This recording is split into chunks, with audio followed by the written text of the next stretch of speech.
اعوذ باللہ من الشیطان الرجیم بسم اللہ الرحمن الرحیم۔ سامعین و ناظرین کرام، السلام علیکم ورحمۃ اللہ وبرکاتہ۔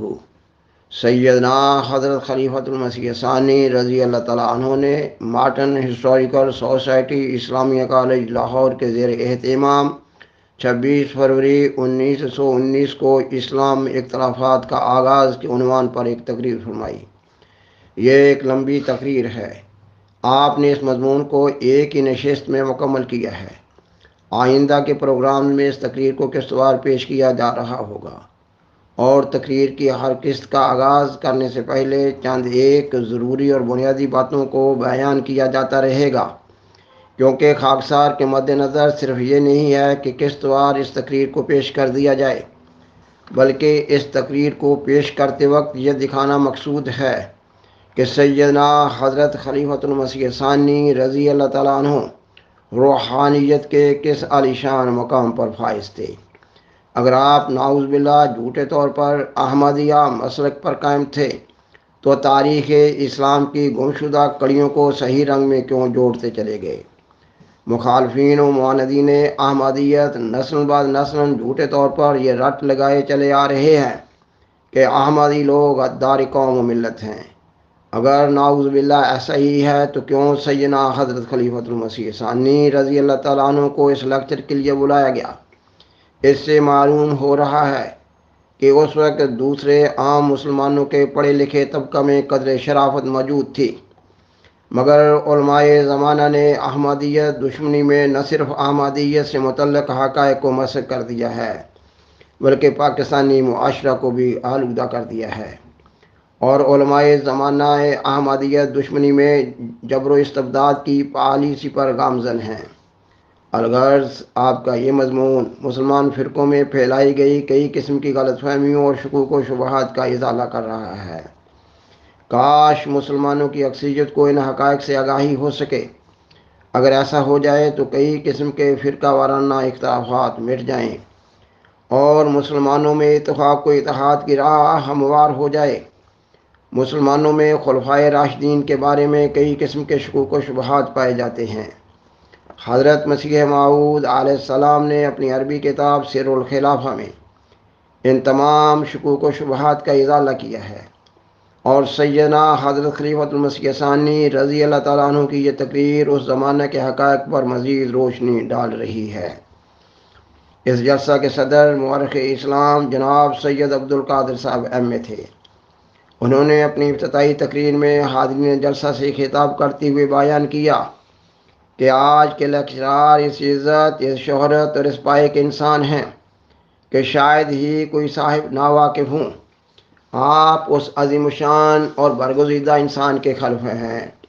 جنہوں نے تمام مذہبی دنیا اور بالخصوص عیسائی عالم میں تہلکہ مچا دیا تھا۔ صدر اجلاس کی افتتاحی تقریر کے بعد سیدنا حضرت خلیفۃ المسیح ثانی رضی اللہ تعالیٰ عنہ نے حضرت عثمان رضی اللہ تعالیٰ عنہ کے عہد خلافت میں عبداللہ ابن سبا اور اس کے باغی اور مفسد ساتھیوں کی سازشوں اور فتنہ انگیزیوں کا اس رنگ میں تجزیہ کیا، گویا کہ حاضرین جلسہ آپ کی تحقیق سے ہم آہنگ ہوتے ہوئے محسوس کرنے لگے کہ وہ ان واقعات کو خود اپنی آنکھوں سے دیکھ رہے ہیں۔ آپ کی تقریر کے بعد صدر اجلاس نے کہا کہ جناب مرزا صاحب کی تقریر کے بعد معلوم ہوتا ہے کہ میں ابھی طفل مکتب ہوں، اور میری علمیت کی روشنی اور جناب مرزا صاحب کی علمیت کی روشنی میں وہی نسبت ہے جو اس میز پر رکھے ہوئے لیمپ کی طرف اشارہ کر کے کی روشنی کو اس بجلی کے لیمپ جو اوپر آویزاں تھا کی طرف انگلی اٹھا کر روشنی سے ہے۔ صدر اجلاس نے مزید کہا، حضرات جس وضاحت اور علمیت سے جناب مرزا صاحب نے اسلامی تاریخ کے ایک نہایت مشکل باب پر روشنی ڈالی ہے وہ انہی کا حصہ ہے۔ اور اگلے سال یہ تقریر جب شائع کی گئی تو سید عبد القادر صاحب نے اس کی ابتدا میں تمہیداً لکھا کہ فاضل باپ کے فاضل بیٹے حضرت مرزا بشیر الدین محمود احمد کا نام نامی اس بات کی کافی ضمانت ہے کہ یہ تقریر نہایت عالمانہ ہے۔ میرا خیال ہے ایسا مدلل مضمون اسلامی تاریخ سے دلچسپی رکھنے والے احباب کی نظر سے پہلے کبھی نہیں گزرا ہوگا۔ سامعین و ناظرین کرام، اس ضروری و بنیادی بیان کے بعد تقریر کی اگلی قسط پیش کی جا رہی ہے۔ یہ اس تقریر کی 5ویں قسط ہے۔ گزشتہ سے پیوستہ آپ بیان فرماتے ہیں، کیونکہ اسلام کی ترقی خلافت سے وابستہ تھی اور غلبان کی موجودگی میں بیڑیا حملہ نہ کر سکا، اس لیے یہ تجویز کی گئی کہ خلافت کو مٹا دیا جائے اور اس شل کے اتحاد کو توڑ دیا جائے جس میں تمام عالم کے مسلمان پروئے ہوئے ہیں، تاکہ اتحاد کی برکتوں سے مسلمان محروم ہو جائیں اور نگران کی عدم موجودگی سے فائدہ اٹھا کر مذہب باطلہ پھر اپنی ترقی کے لیے کوئی راستہ نکال سکیں اور دجل و فریب کے ظاہر ہونے کا کوئی خطرہ نہ رہے۔ یہ وہ 4 باعث ہیں جو میرے نزدیک اس فتنہ عظیم کے برپا کرنے کا موجب ہوئے، جس نے حضرت عثمان رضی اللہ تعالیٰ عنہ کے وقت میں ملت اسلام کی بنیادوں کو ہلا دیا، اور بعض وقت اس پر ایسے آئے کہ دشمن اس بات پر اپنے دل میں خوش ہونے لگا کہ یہ قصر علی شان اب اپنی چھتوں اور دیواروں سمیت زمین کے ساتھ آ لگے گا اور ہمیشہ کے لیے اس دین کا خاتمہ ہو جائے گا جس نے اپنے لیے یہ شاندار مستقبل مقرر کیا ہے، جو قرآن مجید کے سورۃ صاف کی آیت 10 میں بیان ہوا ہے۔ یعنی وہی خدا ہی ہے کہ جس نے اپنا رسول سچے دین کے ساتھ بھیجا تاکہ اس دین کو باوجود اس کے منکروں کی ناپسندیدگی کے تمام ادیان باطلہ پر غالب کرے۔ آپ بیان فرماتے ہیں کہ میں نے ان تاریخی واقعات سے جو حضرت عثمان رضی اللہ تعالیٰ عنہ کے آخری ایام خلافت میں ہوئے نتیجہ نکال کر اصل باعث فتنہ بیان کر دیے ہیں۔ وہ درست ہیں یا غلط، اس کا اندازہ آپ لوگوں کو ان واقعات کے معلوم کرنے پر جس سے میں نے یہ نتیجہ نکالا ہے خود ہو جائے گا، مگر پیشتر اس کے کہ میں وہ واقعات بیان کروں، اس سوال کے متعلق بھی کچھ کہہ دینا چاہتا ہوں کہ یہ فتنہ حضرت عثمان رضی اللہ تعالیٰ عنہ کے وقت میں کیوں اٹھا۔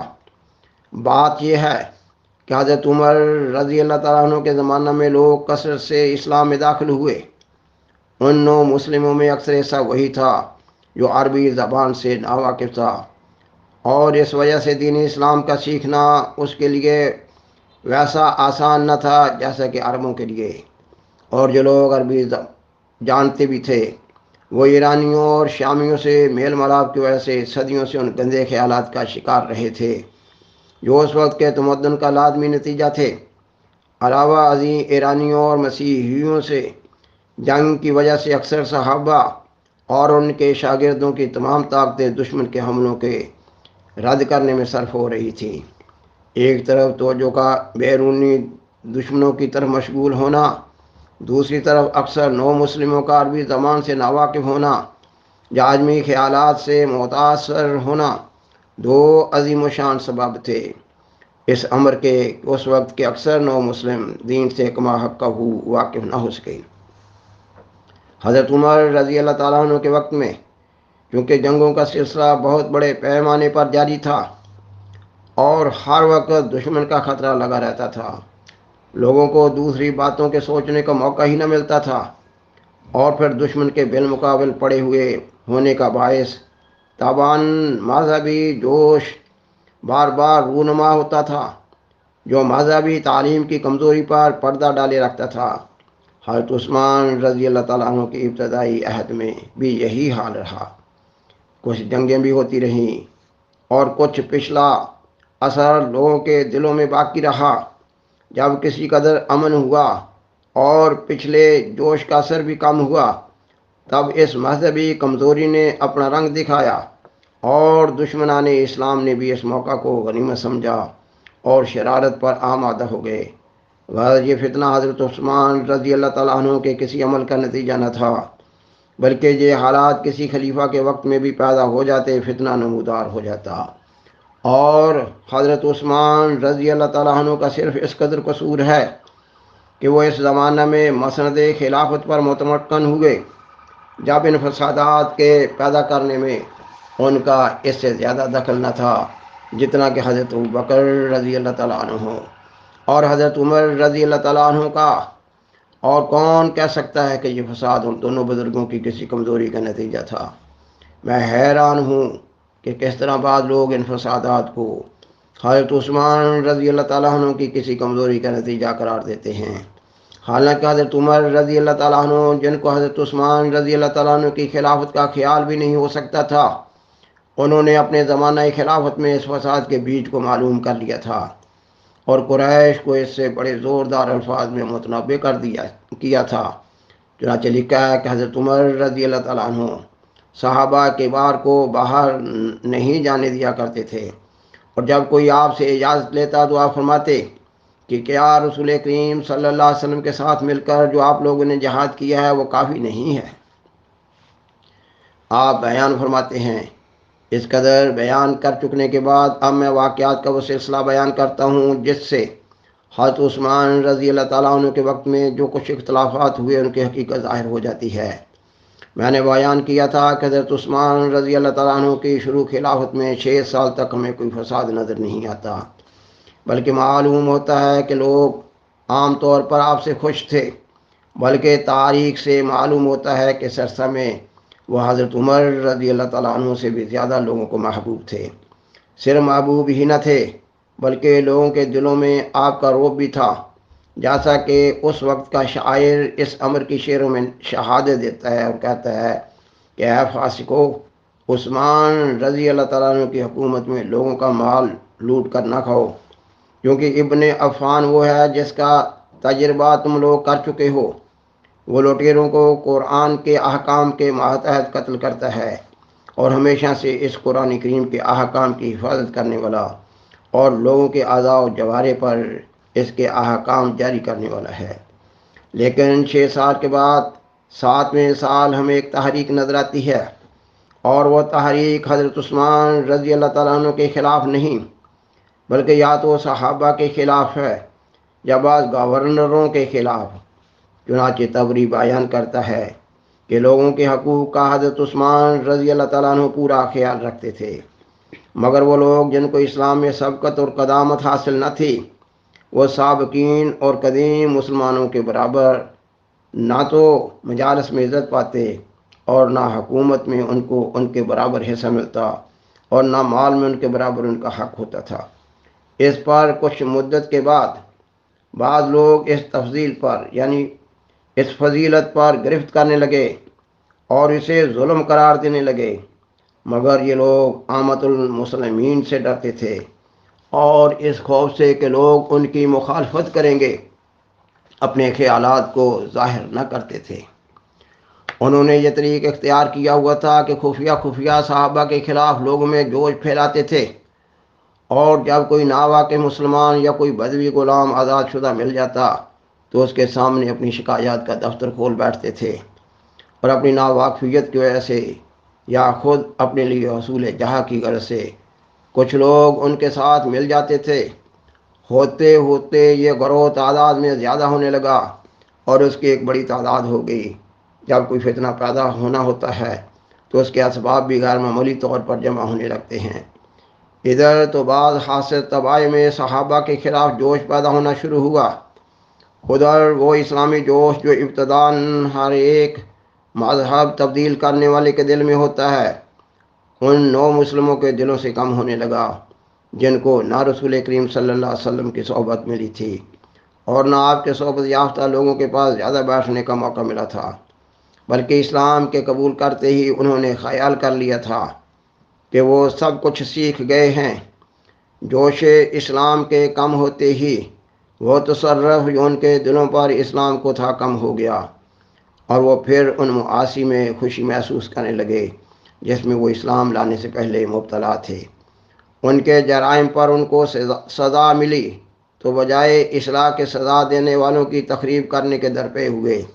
اور آخر اتحاد اسلامی میں ایک بہت بڑا رکھنا پیدا کرنے کا موجب ثابت ہوئے۔ سامعین و ناظرین کرام، یہ مضمون ابھی جاری ہے۔ بالآخر درخواست ہے کہ برائے مہربانی اس پروگرام کو دوسروں سے شیئر کریں اور حضرائے کرم اس چینل کو سبسکرائب کریں۔ جزاکم اللہ تعالی احسن الجزا،